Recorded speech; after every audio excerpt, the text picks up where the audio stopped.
여러분 안녕하십니까? 6월 24일 수요일 영상 새벽 기도회입니다. 오늘 말씀은 고린도전서 15장 1절로 11절 말씀입니다. 제가 본문을 읽어드리겠습니다. 고린도전서 15장 1절입니다. 형제들아, 내가 너희에게 전한 복음을 너희에게 알게 하노니 이는 너희가 받은 것이요 또 그 가운데 선 것이라. 너희가 만일 내가 전한 그 말을 굳게 지키고 헛되이 믿지 아니하였으면 그로 말미암아 구원을 받으리라. 내가 받은 것을 먼저 너희에게 전하였노니 이는 성경대로 그리스도께서 우리 죄를 위하여 죽으시고 장사 지낸 바 되셨다가 성경대로 사흘 만에 다시 살아나사 게바에게 보이시고 후에 12제자에게와 그 후에 500여 형제에게 일시에 보이셨나니 그 중에 지금까지 대다수는 살아있고 어떤 사람은 잠들었으며 그 후에 야고보에게 보이셨으며 그 후에 모든 사도에게와 맨 나중에 만삭되지 못하여 난 자 같은 내게도 보이셨느니라. 나는 사도 중에 가장 작은 자라. 나는 하나님의 교회를 박해하였으므로 사도라 칭함받기를 감당하지 못할 자니라. 그러나 내가 나된 것은 하나님의 은혜로 된 것이니 내게 주신 그의 은혜가 헛되지 아니하여 내가 모든 사도보다 더 많이 수고하였으나 내가 한 것이 아니요 오직 나와 함께 하신 하나님의 은혜로라. 그러므로 나나 그들이나 이같이 전파하며 너희도 이같이 믿었느니라. 아멘. 오늘 이 말씀을 가지고 부활의 증인이라는 제목으로 말씀을 할 텐데요. 먼저 확인해 드리고 싶은 것은 바울 사도가 자신이 사도됨에 있어서는 어떤 세상 사람들의 기준 이런 것하고는 다른 것이 있다고 이야기하였습니다. 내가 사도 중에 작은 자라고 말하는 이 말은 그 자체는 어떻게 보면 세상의 그 기준일 수 있습니다. 세상에서 누가 더 큰가, 누가 더 작은가 이런 이야기 하는데 그것 중요한 건 아니고 10절에 보면 그러나 내가 나된 것은 하나님의 은혜로 된 것이다. 그래서 내가 나된 것은 하나님의 은혜로 된 것이고 하나님의 은혜로 인하여서 내가 사도로 불릴 수도 있는데 그런 바울 사도의 이런 그 은혜의 기반을 이루는 것은 무엇이 있는가 하면 그 부활하신 예수 그리스도를 본 것에 있다라는 것이죠. 그 설명을 좀 드릴 수 있고요.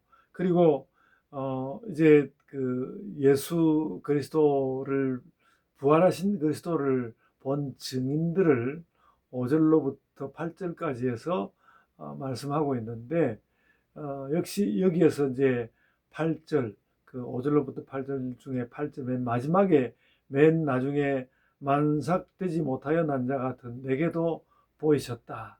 만삭되지 못했다는 건 좀 덜 떨어진 사람이라는 뜻이죠. 덜 떨어진 나에게도 보여주셨다.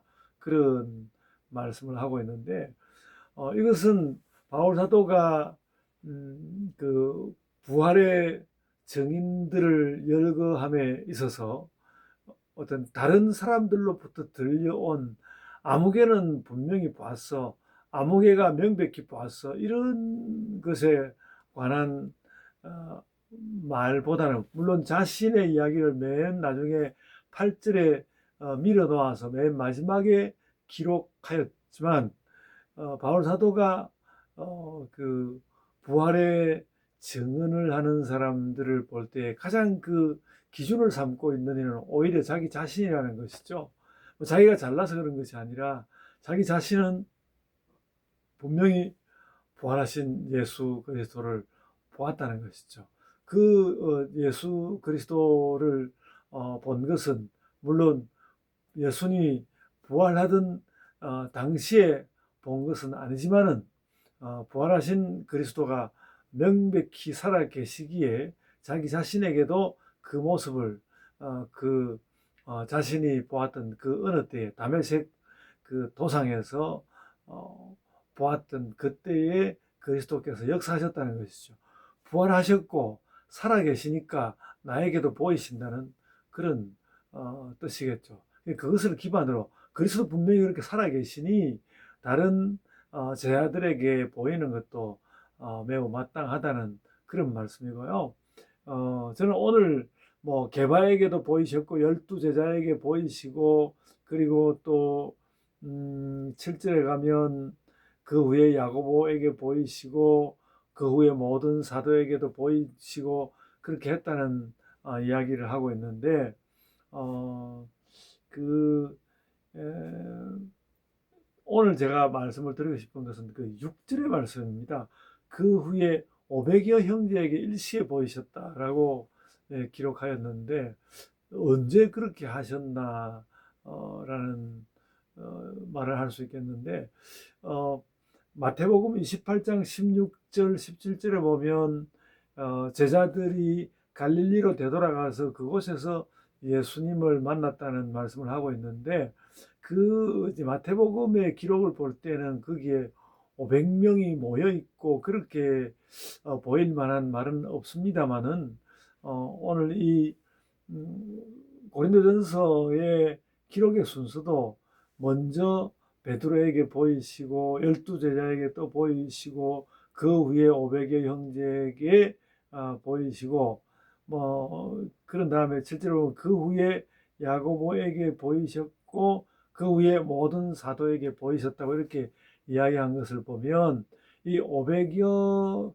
저는 원래 이 500여 명에게 보였다는 것이 예수님이 그 승천하던 당시에 뭐 120명 그리고 그 위에 사람들이 있어서 가능하지 않았겠나 이런 생각을 많이 했는데 그래도 이 7절로부터 아니 5절로부터 시작해서 8절로 이어지는 이 말씀이 그래도 어느 정도 시간적인 순서를 가지고 가고 있고 그 후반부에 또 12사도들에게 따로 보이신 그 이리 이야기를 적은 것을 보면 이 500여 명에게 일시에 보이신 것은 그 예수님 승천하던 그 시기는 너무 늦추어진 시기여서 갈릴리에서 본 그 상황을 말씀하는 것으로 보는 것이 옳겠다 싶고요.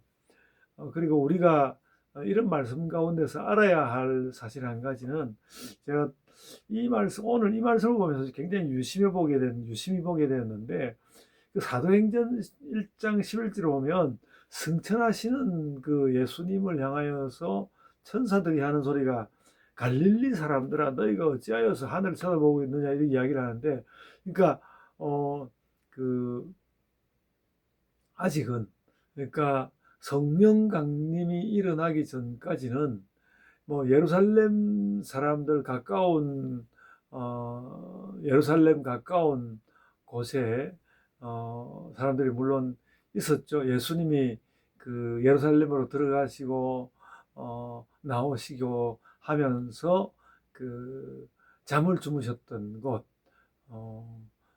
그곳에 또 사람들이 있고 뭐 그렇게 했겠지만은 아직은 무엇인가 예수 공동체는 그러니까 예수님이 승천하시던 그때까지만 해도 아직도 갈릴리가 중심이었다는 것 그런 것들을 우리가 이해해야 하고 또 그래서 예수님이 보이신 것도 500명 이상 되는 사람들에게 보이신 것도 갈릴리 사람들에게였다라는 것을 우리가 기억해야 하겠습니다.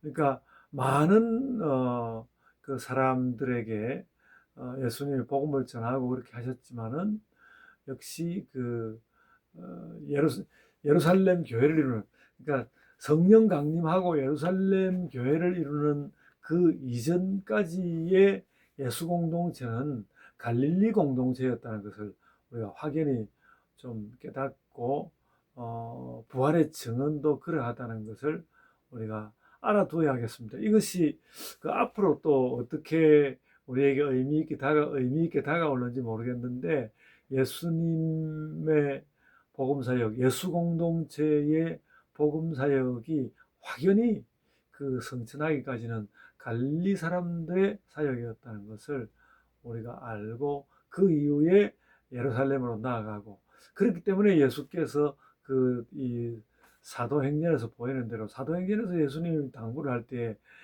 예루살렘과 온 유대와 이렇게 당부를 하지 않았습니까? 그러니까 예수님이 승천시에 아직도 예루살렘은 부탁해야 하는 어떤 공간으로 있었다는 것, 지역으로 있었다는 것, 우리가 깨달으면 좋겠습니다. 오늘 고린도전서 말씀을 보면서 제가 뜬금없이 이 말씀을 하게 되었는데, 여러분들 잘 이해하시고 부활의 증인들을 이렇게 기억하시기를 바랍니다. 그러니까 이 부활의 증인의 많은 부분 첫 역사는 갈릴리 사람들에게 일어난 것이었고, 그리고 바울 사도의 이야기가 오늘 나오고 있다는 것, 그것을 여러분들이 잘 유의해서 보시기를 바랍니다. 제가 이 부분에 관련해서는 또다시 말씀할 기회가 있을 거라고 생각이 됩니다.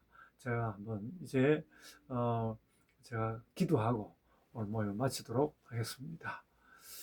아버지 하나님, 예수 그리스도의 그 부활과 함께 그 공동체의 특성이나 규모가 바뀌어가는 것을 우리가 봅니다.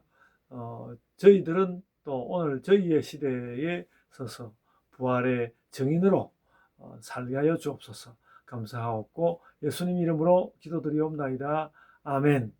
하늘에 계신 우리 아버지여, 이름이 거룩히 여김을 받으시오며 나라가 임하옵시며 뜻이 하늘에서 이룬 것 같이 땅에서도 이루어지이다. 오늘 우리에게 일용할 양식을 주옵시고 우리가 우리에게 죄 지은 자를 사하여 준 것 같이 우리 죄를 사하여 주옵시고 우리를 시험에 들게 하지 마옵시고 다만 악에서 구하옵소서. 나라와 권세와 영광이 아버지께 영원히 있사옵나이다. 아멘.